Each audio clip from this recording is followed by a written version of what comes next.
Mereka juga mengklaim diri mereka sebagai kelompok Salafi. Salafi. Kenapa? Karena mereka mengklaim sebagai pengikut setia salaf. Nah, jangan lupa, beberapa waktu yang lalu saya juga sudah menyampaikan di majelis ini, saudara, bahwa mazhab yang 4 juga semuanya pengikut salaf. Karena Imam Abu Hanifah salaf, Imam Maliki salaf, Imam Malik salaf, Imam Syafi'i salaf, Imam Ahmad ibn Hanbal salaf. 4 mazhab berarti pengikut salaf. Nah, jadi jangan kaget, saudara, kalau ulama-ulama mazhab yang 4 pun sebetulnya mereka juga salafi. Nah, cuma mereka tidak mengklaim diri sebagai salafi. Tapi kalau disebut salafi boleh, mereka memang salafi. Karena mazhab yang 4 semuanya adalah pengikut salaf. Cuman belakangan, saudara, salafi ini, saudara, terjadi distorsi, penyimpangan. Nah, jadi kelompok salafi hanya disebut kelompok mereka saja, kelompok wahabi saja. Padahal pengikut 4 mazhab pun juga salafi, saudara. Tapi akhirnya kata salafi ini melekat kepada mereka. Jadi mereka suka menyebut dirinya di akhirnya Fulan bin Fulan al-Athari atau Fulan bin Fulan as-Salafi. Saudara, bahkan beberapa tokoh wahabi di Indonesia pun menggunakan itu. Mereka pakai al-Athari dan mereka pakai as-Salafi, ya ikhwan. Baik. Jadi julukan yang 3 ini mereka senang sekali. Disebut ahlul hadis, disebut athari, disebut salafi. Bahkan bukan hanya senang, memang mereka mengklaim diri mereka dengan label ini. Tidak semua orang dikatakan salafi. Disinilah perbedaan antara manhajus salaf dengan yang lainnya, ikhwan. Kenapa penting kita memahami manhaj salaf? Karena manhaj salaf adalah berpegang teguh dengan apa yang diyakini oleh para salafus saleh, bukan orang belakangan. Kemudian datang orang mengatakan semuanya salafi. Bagaimana semuanya salafi? Kemudian dikatakan ya Islam itu ya salafi. Benar, Islam, salafi benar Islam. Ya, tetapi Islam bermacam-macam. Salafi ini untuk membedakan mana pemahaman yang benar dengan pemahaman yang tidak benar. Pemahaman yang benar diambil dari pemahaman salaf, para sahabat, para tabi'in, para tabi'ut tabi'in dalam masalah akidah. Ngambil dari mana? Kita ngambil dari para salaf. Tadi saya sebutkan para ulama. Makanya kita dapat di sebagian orang, mereka tidak mau bermadhab dengan madhab Syafi'i dalam masalah akidah. Mereka bilang kami, ya, kalau fikih dari ikut imam apa? Syafi'i. Tapi kalau akidah ikut siapa? Kalau akidah ikut Asy'ari. Kalau akhlak ikut apa? Imam Ghazali. Jadi mereka tidak ridho mengambil akidah Imam Syafi'i. Kenapa? Kalau Imam Syafi'i dan yang lainnya mengatakan orang yang mentakwil sifat dikatakan sebagai Jahmiyah. Seharusnya kalau Anda ingin ikut Imam Syafi'i, ikut seluruhnya, total-totalnya. Jangan cuma ambil apa? Fikihnya. Ambil fikihnya, ambil juga akidahnya.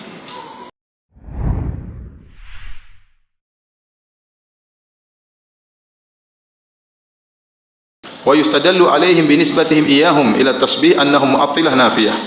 Dan kita berdalil setiap ada orang yang menuduh penetap sifat, kita ini penetap sifat. Ahlussunnah wal Jamaah menetapkan sifat-sifat Allah. Maka untuk mengetahui seorang itu mu'attil, penolak sifat atau bukan, untuk mengetahui seorang mu'attil, penolak sifat atau bukan, maka lihat apakah dia suka menuduh penetap sifat dengan musyabbih. Ya, kalau dia suka menuduh orang yang menetapkan sifat dengan dikatakan musyabbih atau musyabbihah, maka itulah penolak sifat. Itulah penolak sifat. Kadzalika kana ahlul ilmi yaqulun. Demikianlah para ulama dahulu mengatakannya. Minhum Abdullah ibn Mubarak, di antara Imam ibn Mubarak, wa Waqi' ibn Jarrah, dan juga Waqi' ibn Jarrah rahimahumullahu taala. Saya nukilkan lagi perkataan Ishaq bin Rahuyah atau Ishaq bin Rahawayh yang beliau wafat pada tahun 238 Hijriah, masih abad ketiga. Alamatu Jahmin wa ashabihi da'wahum ala ahli al-jamaah wa ma'ulihu bihi min al-kadhib annahum musyabbihah. Tanda-tanda Jahmiyah, tanda-tanda penolak sifat dari pengikut Jahmiyah adalah mereka menuduh Ahlussunnah wal Jamaah sebagai musyabbihah. Mereka menuduh Ahlussunnah wal Jamaah sebagai musyabbihah. Ya. Bal humul mu'attilah, justru mereka itulah penolak sifat. Kemudian kata Ishaq bin Rahuyah atau Rahawayh, walau jaza an yuqalu lahum humul musyabbihah lahtamala dzalik. Kalau seandainya mereka itu yang dituduh sebagai musyabbihah, maka itu benar, bisa ada kemungkinan. Ini diisyaratkan oleh Ishaq bin Rahawayh karena orang yang menolak sifat dia pasti musyabbihah, dia pasti menyamakan dahulu. Ya, dia pasti menyamakan dahulu. Ya, seperti orang yang menolak sifat Allah di atas, sebelum dia menolak Allah di atas arsy, dia sifati dulu. Berarti kalau Allah di atas arsy, berarti begini, berarti begini, berarti begini. Maka sebelum dia menolak, dia dalam benaknya menyamakan terlebih dahulu, maka kemudian dia tolak yang ada dalam benaknya tersebut.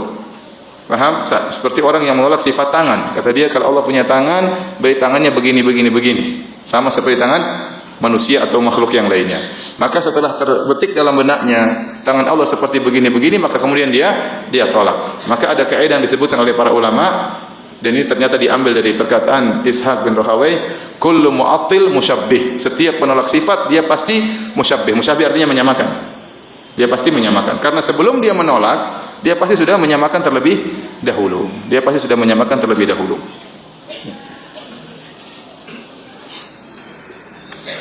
Demikian juga perkataan Abu Bakar Abdullah bin Zubair Al-Humaidi, ya, yang wafat pada tahun 219. Ini adalah muridnya Imam Syafi'i, dan beliau juga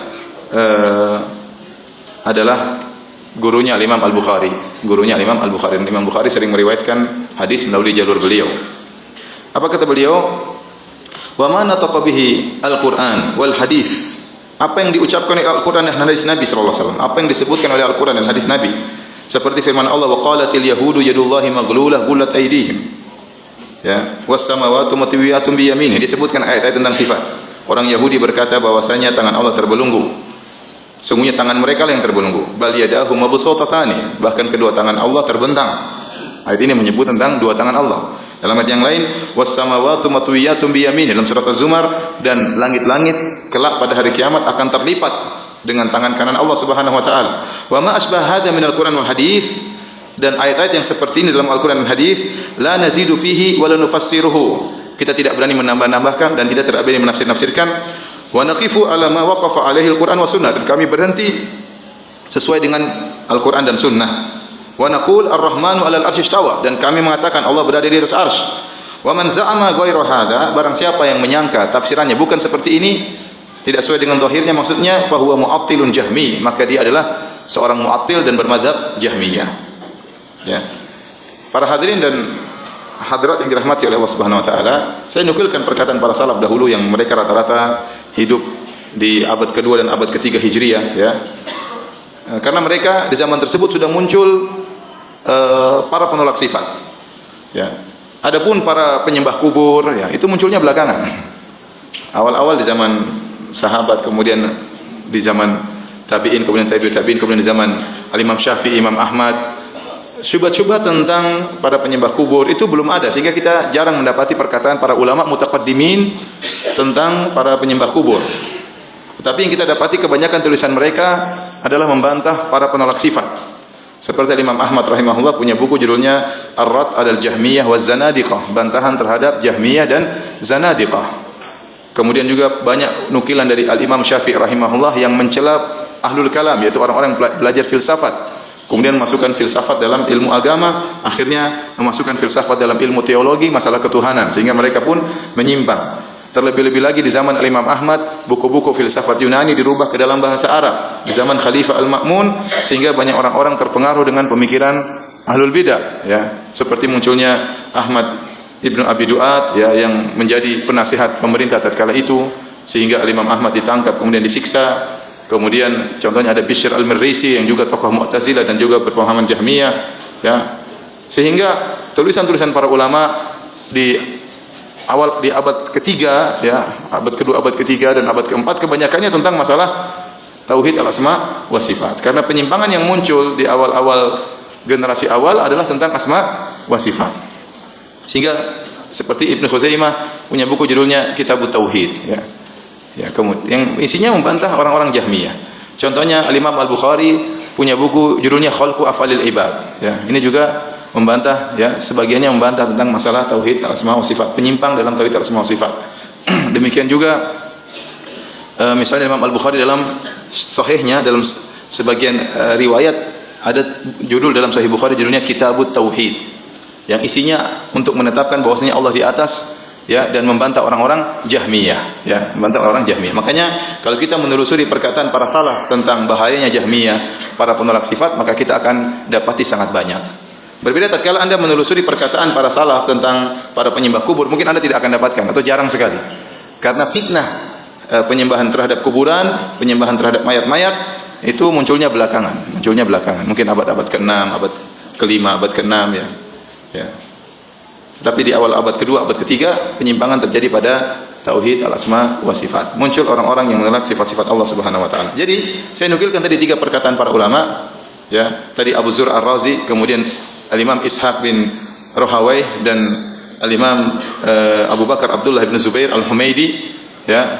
Ini semua menunjukkan bahwasanya di antara ciri-ciri orang Jahmiyah, para penolak sifat yang diingkari oleh para salaf dahulu, yaitu mereka suka menuduh Ahlus Sunnah yang menetapkan sifat-sifat dengan dikatakan apa?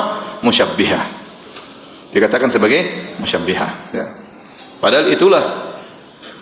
Padahal Ahlus Sunnah berjalan sesuai dengan Al-Quran dan Sunnah, dan justru mereka lah yang menuduh kita sebagai musyabbihah. Sebenarnya mereka yang musyabbihah.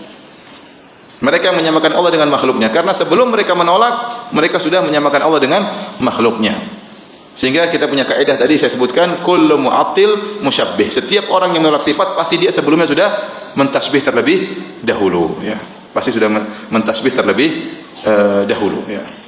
Seperti syubhat yang sering saya sampaikan, tatkala mereka menolak Allah di atas arsy yang disampaikan oleh Ar-Razi, dia berkata seandainya Allah berada di atas arsy berarti melazimkan Allah membutuhkan yang di bawahnya, membutuhkan arsy, dan melazimkan bahwasanya Allah lebih kecil daripada yang di bawahnya, ya, dan melazimkan bahwasanya Allah pasti lengket dengan arsy dan macam-macamnya, ya. Ini kenapa dia bayangkan seperti makhluk, seperti manusia yang duduk di atas singgasananya, maka manusia tersebut pasti nempel dengan singgasananya, pasti manusia tersebut dilingkupi oleh singgasananya, pasti manusia tersebut butuh kepada singgasana, kalau singgasananya jatuh dia akan jatuh. Dia sudah tasbih terlebih dahulu, baru dia tolak. Mereka dibantah oleh para ulama, ini semua tidak lazim. Kalau Anda tidak mentasbih, maka Anda akan menerima Allah di atas arsy dengan mudahnya, ya. Karena tidak semua yang di atas pasti lengket dengan yang di bawah, tidak semua yang di atas pasti butuh yang di bawah, dan tidak yang di atas pasti lebih kecil daripada yang di bawah. Para ulama memisalkan antara bumi dengan langit, bahwasanya langit lebih tinggi daripada bumi. Langit di atas, tapi dia tidak butuh kepada bumi. Langit di atas dan dia tidak nempel dengan bumi. Langit di atas dan dia lebih besar daripada bumi. Maka orang yang menolak, dia pasti mentasbih terlebih dahulu. Nah, mereka-mereka itu yang menuduh kita sebagai musyabbihah, pada dasarnya mereka sendirilah yang apa? Musyabbihah. Paham atau tidak ini? Yang benar. Baik, ini sebagai mukaddimah. Sebelum kita menyebutkan syubhat-syubhat mereka, maka perlu kita mengenal bagaimana akidah Ahlussunnah wal Jamaah secara singkat, ya. Tentunya kalau kita jelaskan secara detail tentu waktunya sangat kurang, tapi kita berusaha menjelaskan tentang akidah Ahlussunnah wal Jamaah secara sederhana, ya, secara ringkas, baru kemudian kita sebutkan syubhat-syubhat mereka juga secara ringkas. Baik. Akidah Ahlussunnah wal Jamaah, ya, secara sederhana dibangun di atas menetapkan seluruh sifat yang ditetapkan oleh Allah dan Rasulnya. Seluruh sifat yang ditetapkan oleh Allah dalam Al-Quran kita tetapkan, seluruh sifat yang ditetapkan oleh Nabi SAW dalam hadis-hadisnya kita tetapkan, ya. Demikian juga seluruh sifat-sifat yang Allah nafikan kita nafikan, dan seluruh sifat-sifat Allah yang dinafikan oleh Nabi kita juga nafikan. Yang kita tetapkan tanpa tahrif, tanpa ta'til, tanpa takyif, tanpa tamtsil. Tanpa tahrif itu dengan merubah maknanya atau merubah lafalnya, ya, merubah maknanya atau merubah lafalnya, ya. Seperti istawa ada yang sampai merubah maknanya istaula, menguasai, padahal istawa dengan istaula secara istiqaq, secara bahasa enggak nyambung, ya. Huruf waw dirubah jadi lam. Istaula artinya menguasai. Jadi mereka mau bilang Allah di atas arsy tidak masuk akal mereka. Maka mereka mengatakan istawa alal arsy artinya menguasai apa? Menguasai arsy. Menguasai arsy bukan berarti di atas arsy. Ini namanya merubah. Istawa bahasa Arab tidak ada hubungannya dengan istaula.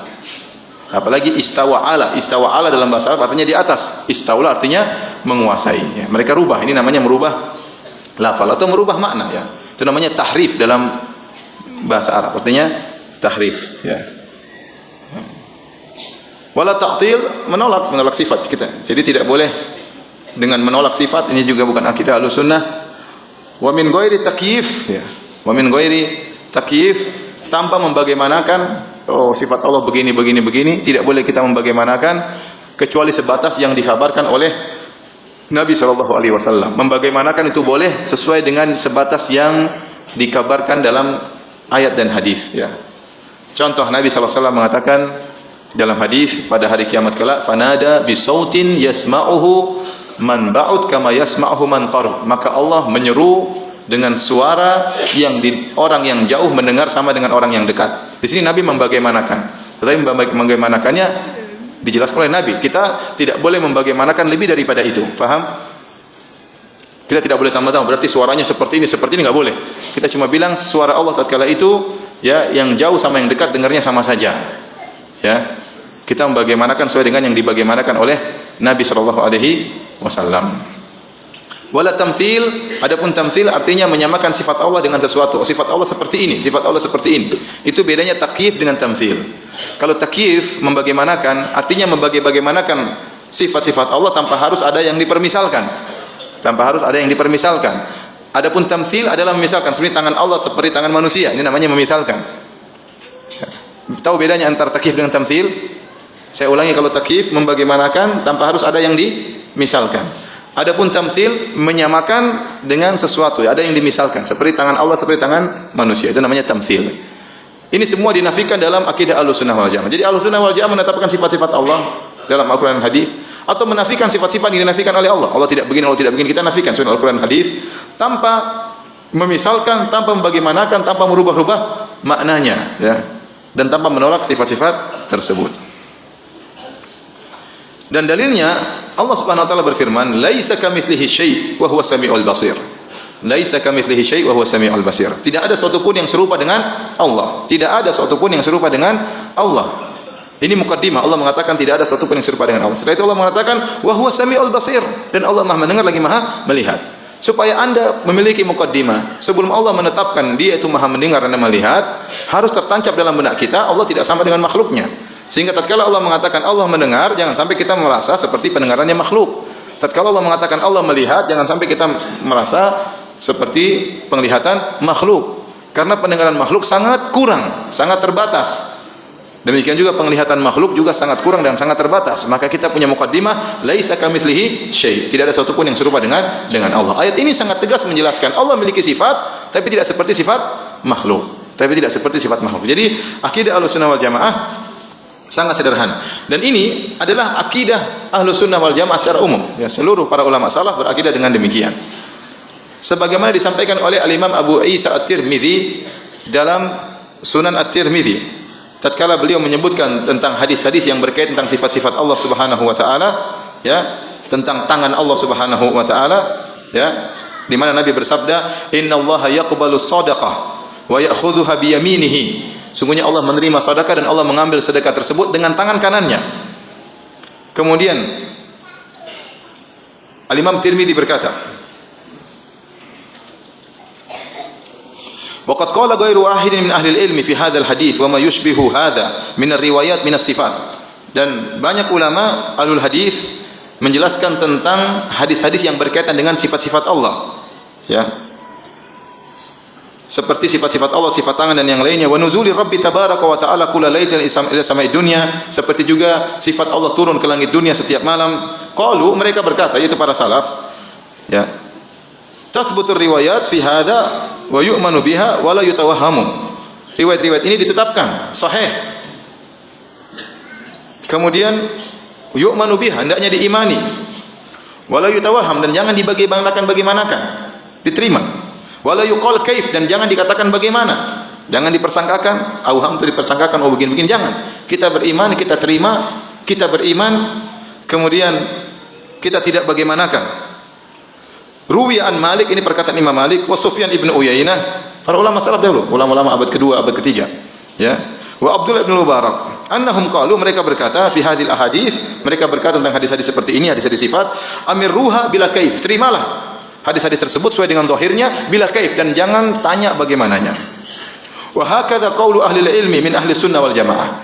Inilah perkataan ahlu sunnah wal jamaah. Ya, ini yang bilang Imam Abu Isa Tirmidzi dalam Sunan Tirmidzi.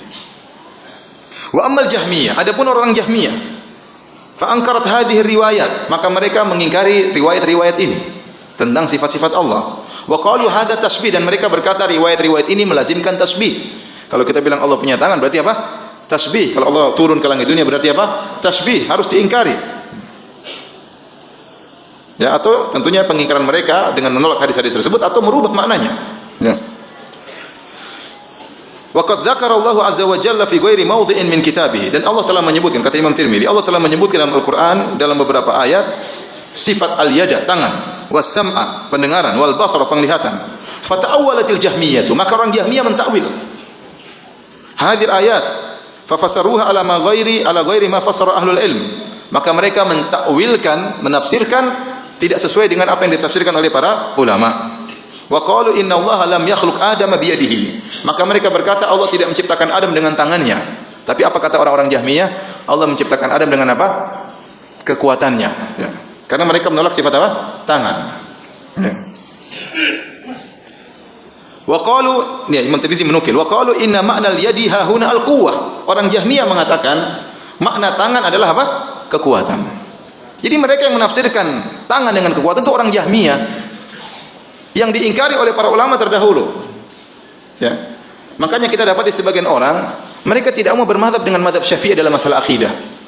Mereka bilang kami, ya, kalau fikih dari ikut Imam apa? Syafi'i. Tapi kalau akidah ikut siapa? Kalau akidah ikut Asy'ari. Kalau akhlak ikut apa? Imam Ghazali. Jadi mereka tidak ridho mengambil akidah Imam Syafi'i. Kenapa? Kalau Imam Syafi'i dan yang lainnya mengatakan orang yang mentakwil sifat dikatakan sebagai Jahmiyah. Seharusnya kalau Anda ingin ikut Imam Syafi'i, ikut seluruhnya, total-totalnya. Jangan cuma ambil apa? Fikihnya. Ambil fikihnya, ambil juga akidahnya. Ya.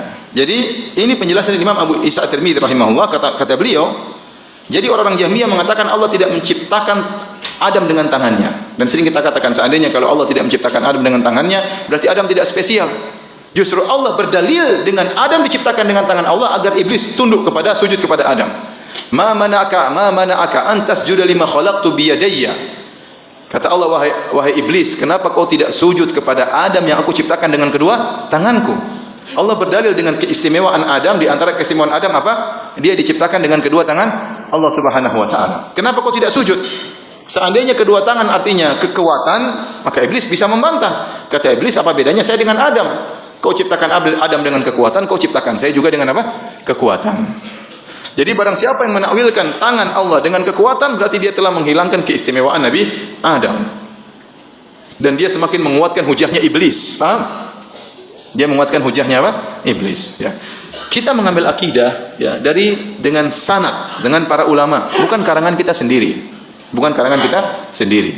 Oleh karenanya waktu Ibnu Taimiyah ditanya tentang masalah akidah, dari mana diambil akidah? Kata Ibnu Taimiyah, al-i'tiqad laisa li la yukhadhu anni wa la yukhadhu amman huwa akbaru minni. Kata Ibnu Taimiyah, akidah itu tidak diambil dari saya dan tidak diambil dari orang yang lebih hebat dari saya, tetapi diambil dari Al-Qur'an dan Sunnah, wa ma ajma alaihi salaful ummah. Diambil dari Al-Qur'an dan Sunnah dan kesepakatan para salaf. Karena mereka yang lebih paham tentang masalah apa? Akidah. Nah, sekarang kita nukil perkataan para salaf tentang tauhid, sifat-sifat Allah Subhanahu wa taala. Ya, bahwasanya orang yang mentakwilkan sifat-sifat Allah dinamakan dengan apa? Jahmiyah. Dinamakan dengan Jahmiyah. Makanya Imam Asy-Syarik bin Abdullah tatkala disampaikan bahwasanya orang-orang Mu'tazilah menolak sifat-sifat nuzul, bahwasanya Allah tidak turun di malam sepertiga malam yang terakhir, yang turun adalah rahmatnya atau apanya, adapun bukan Allah yang turun, maka Imam Asy-Syarik bin Abdullah berkata, tanyakan kepada mereka dari mana mereka mengambil akidah mereka. Yang ngomong seperti itu siapa? Kalau kami mengambil dari Al-Quran dan Sunnah, dari para tabi'in, dari para salaf. Kalau mereka ngomong seperti itu, dari mana ngambilnya? Makanya kalau ada orang yang menolak sifat, tanya, kamu akidahnya dari mana? Dari mana ngambilnya? Makanya tidak semua orang dikatakan salafi. Disinilah perbedaan antara manhajus salaf dengan yang lainnya, ikhwan. Kenapa penting kita memahami manhaj salaf? Karena manhaj salaf adalah berpegang teguh dengan apa yang diyakini oleh para salafus saleh, bukan orang belakangan. Kemudian datang orang mengatakan semuanya salafi. Bagaimana semuanya salafi? Kemudian dikatakan ya Islam itu ya salafi. Benar Islam, salafi benar Islam. Ya, tetapi Islam bermacam-macam. Salaf ini untuk membedakan mana pemahaman yang benar dengan pemahaman yang tidak benar. Pemahaman yang benar diambil dari pemahaman salaf, para sahabat, para tabi'in, para tabi'ut tabi'in dalam masalah akidah. Ngambil dari mana? Kita ngambil dari para salaf. Tadi saya sebutkan para ulama. Saya sebutkan para ulama yang tinggal hidup di abad kedua dan abad ketiga, yang mereka menemukan bid'ah-bid'ah seperti ini, maka mereka bantah. Mereka bantah. Bagaimana kita menamakan semua orang salafi sementara mereka sendiri tidak mau menamakan diri mereka salafi? Paham? Antum kalau ketemu sama sebagian kelompok, antum salafi, mereka enggak mau karena mereka tahu mereka berbeda dengan pemahaman salaf. Loh, ente salafikan dia sementara dia tidak mengaku diri sebagai apa? Salafi. Bahkan sebagian mereka mengejek salafi. Gimana manhaj salaf kemudian dibawa zaman sekarang? Karenanya para hadirin dan hadirat yang dirahmati Allah Subhanahu wa taala, kita berbicara tentang masalah akidah yang kita ingin kita meninggal bertemu dengan Allah di atas akidah yang benar. Ya, di atas akidah yang benar, bukan akidah yang menyimpang, bukan akidah yang batil. Dan ini bukan perkara sepele, makanya para ulama menulis buku membantah mereka dari dulu. Ya. Karena penyimpangan dalam hal ini, penyimpangan dalam masalah akidah. Ya. Orang-orang Nasrani ya salah menyimpang dalam masalah tauhid asma wa sifat. Menyimpang dalam tauhid asma wa sifat. Mereka bukan penjahat, mereka bukan pembunuh, tapi mereka meyakini Allah punya anak. Ini kesalahan dalam masalah apa? Sifat. Kalau kita bicara tentang akhlak, apa masalahnya kalau Allah punya anak? Kalau kita bicara tentang masalah akhlak, ya. Orang meyakini Allah punya anak juga bisa berbuat baik, atau tidak? Banyak orang Nasrani juga akhlaknya mulia. Faham? Sebagian orang menggampangkan, sudah kita masalah nggak usah dibahas, nggak masalah. Yang penting kita baik-baik. Orang Nasrani juga baik. Allah menyatakan mereka sesat bukan karena mereka berakhlak buruk, mereka akhlaknya baik orang Nasrani. Tapi mereka dikatakan sesat karena salah berakidah tentang siapa? Tentang Allah Subhanahu wa taala. Baik, kita lanjutkan. Wa qala Ishaq bin Ibrahim, itu Ishaq bin Rahawai. Innama yakunu tashbih, ini masih nukilan Al-Imam Abu Isa At-Tirmidzi dalam Sunan At-Tirmidzi. Kata beliau, innama yakunu tashbih idza qala yadun kayadin. Hanyalah dikatakan tasbih kalau seorang mengatakan yadun kayadin, tangan Allah seperti tangan manusia, itu baru tasbih. Au mithlu yadin, atau seperti tangan manusia, au sam'un kasam'in, atau mengatakan pendengaran Allah seperti pendengaran manusia, itu baru apa? Tasbih. Tapi kalau kita bilang Allah mendengar. Assalamualaikum warahmatullahi wabarakatuh. Sampai jumpa kembali di War Islam Channel.